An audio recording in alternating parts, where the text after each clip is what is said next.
देखिए, आज संत शिरोमणि गुरु रैदास महाराज जी के हाँ जयंती के पूर्व संध्या पर हाँ प्रत्येक बरस जी ये भोजपुर जिला का हाँ ये नहसी आश्रम है जी और ये बहुत पुराना आश्रम है। 1911 में ही इसको स्थापित की गई है जी और प्रत्येक साल पूर्व संध्या पर निकाली जाती है और मैं प्रत्येक साल यहाँ आता हूँ जी और आज यहाँ मैं पुनः आया हूँ और इस यात्रा का उद्देश्य होता है हाँ जो संत शिरोमणि गुरु रैदास जी ने जो सपना देखा था जी कि ऐसा चाहूँ राज में जहाँ सबन को मिले अन्न, छोट बड़ सब सम बैठे रैदास रहे प्रसन्न। जी यानी समता मूलक समाज की स्थापना का उन्होंने परिकल्पना किया था हाँ। कि ऐसा भारत हो जहाँ आर्थिक और सामाजिक जी दोनों समानता होनी चाहिए। और बाबा साहब ने जब संविधान को लिखा तो संविधान का जो आधार है जी। वो समता मूलक ही है और संविधान का लक्ष्य भी है जी। जो समता मूलक ही है। और बाबा साहब ने खास करके एक भाषण स्पीच में भी उन्होंने कहा था कि संविधान तो लिख दिया जी। लेकिन 100 साल के अंदर हाँ। अगर भारत में आर्थिक और सामाजिक समानता अगर नहीं आई हाँ। तो संविधान के खिलाफ विद्रोह हो जाएगा। तो मैं सामाजिक समानता और आर्थिक समानता को संदेश देने के लिए जी। प्रत्येक साल यहाँ यात्रा निकाली जाती है और मैं उसमें शामिल होता हूँ। तो आज के रथ यात्रा में कहाँ से लोग जुट रहे हैं? ये पूरे भोजपुर जिला के लोग हैं। हाँ। पूरे भोजपुर जिला के लोग हैं और विभिन्न दलों के लोग रहते हैं, किसी एक दल का लोग नहीं रहते, जी। सभी दल का लोग रहते हैं। अच्छा, ये कब से स्टार्ट है रथ यात्रा? शुरू कब से हुआ? 2019 से थोड़ा सा ये जो आश्रम थी ना जी। वो बीच में थोड़ा सा किसी कारण से उस पर हम नहीं जाना चाहते हैं।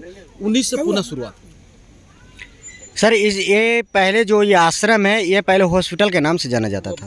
सर जिस तरह से जो आज रविदास आश्रम है, सत गुरु संत रविदास जी का जो यहाँ पे आश्रम बनाया गया है और इसमें पहले जो आश्रम है वो पहले हॉस्पिटल के नाम से जाना जाता है। पहले हॉस्पिटल और स्कूल जी जी दोनों चलता था इसी में, जो साधु जी अपने स्तर से चलाते जी थे। जी जब ये स्कूल में केवल हरिजन के ही बच्चा पढ़ते थे।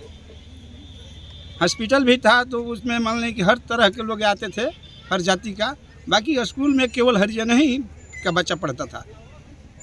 तो ऐसा बहुत क्यों? माने ऐसा क्यों कि खाली इसलिए कि उस समय बहुत छुआछूत की भेदभाव था। हाँ इसलिए इसमें हाँ माने 7, 8, 10 किलोमीटर के लोग पैदल आकर अपने बच्चों को लेकर यहाँ पढ़ाते थे। हाँ यही साधु जी का उद्देश्य था। इसलिए साधु जी के ही जमीन में हाँ स्कूल भी खुला है, हाँ। बगल में हॉस्पिटल भी खुला था। बाकी हॉस्पिटल यहाँ से उठकर आरा में चला गया। तो अभी आगे का क्या प्रतिक्रिया है?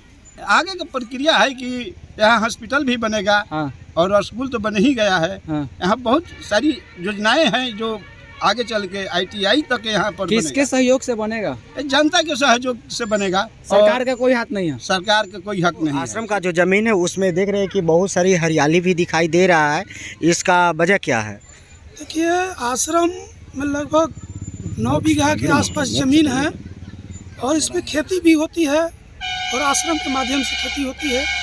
और उसी आश्रम से जो ज़मीन है, आश्रम का आमदनी होती है, उसके आश्रम में लगाया वो जाता आश्रम है। का ज़मीन में आश्रम के ही पे मैंने सुविधाएं के लिए ये पहले चीज़ किया बटाइया जाता पर दिया जाता था लेकिन अब नहीं दिया जा रहा 2-4 साल से, जिसके कारण आप देख सकते हैं कि यहाँ तक अभी समाज के और आश्रम के जो आमदनी आती जो है, फसल लगाई गई है वो लगाई फसल को जाती है, उपजाकर उसको और उसे उपजाकर बेचकर और इसे और ऊपर की ओर बढ़ाया जाता बढ़ाया है। जाता है और समाज भी इसमें बढ़ चढ़ के हर साल हिस्सा ले रही है, जिसके कारण लगभग 4-5 साल से यहाँ रविदास जयंती के संध्या पर एक दिन पहले शोभा यात्रा निकाली जाती है। और इन साल नया हो रहा है कि यहाँ 5 दिवसीय 12 तारीख से मेला के उद्घाटन हो रहा है, जिसमें पूरा भोजपुर के लोग होकर शामिल आएंगे। पूरा देश विदेश से भी लोग आ रहे हैं मेला के और इस आश्रम को आगे बढ़ाने के लिए। तो मैं चाहूँगा कि आपके चैनल से माध्यम से जहाँ तक मेरी आवाज़ जा रही है, हाँ। इस आश्रम पर विशेष ध्यान देने की बात है, क्योंकि ये आश्रम नई नहीं है। ये 1911 में इस आश्रम की स्थापना हुई थी जी और आप आगे देख सकते हैं बोर्ड भी लगा है, उस पर सब पूरा डेट वगैरह सब लिखा हुआ है। हाँ। स्कूल वगैरह चलता था।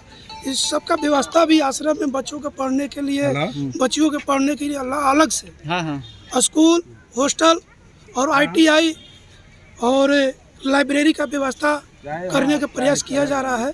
ये आश्रम आने वाले समय में हाँ। बिहार नहीं पूरे भारत की एक आस्था की केंद्र बनेगी। हाँ, हाँ। ये यहाँ के लोग पूरे भारत का बनेगा जी, उस हिसाब से इसकी सोच रखी गई है और आगे आप लोग जुलूस में देखिएगा कि यहाँ हजारों की संख्या में भीड़ होती है।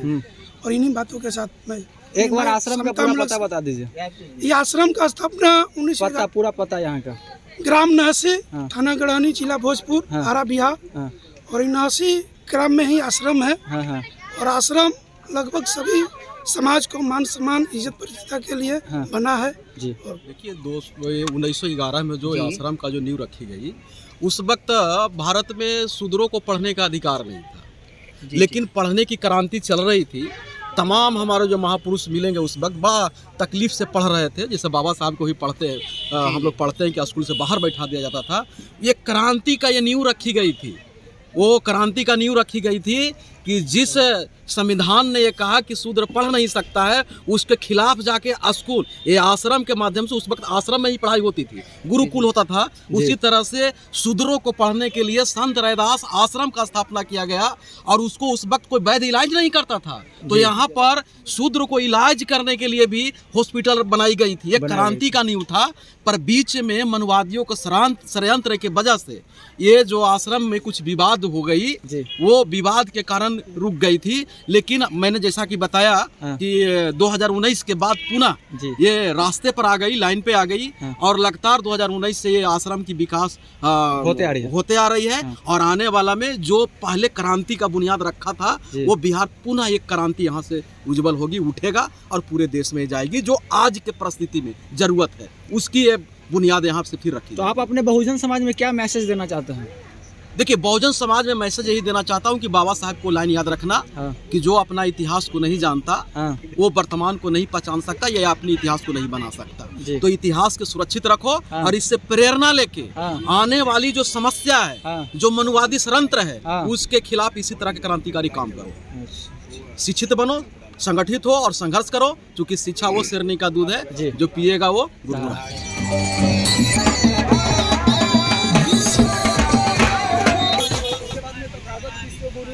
इलाहाबाद से हाईकोर्ट से विजय प्राप्त करने वाले और जो रामायण है उसको काल्पनिक बताने वाले उत्तर भारत के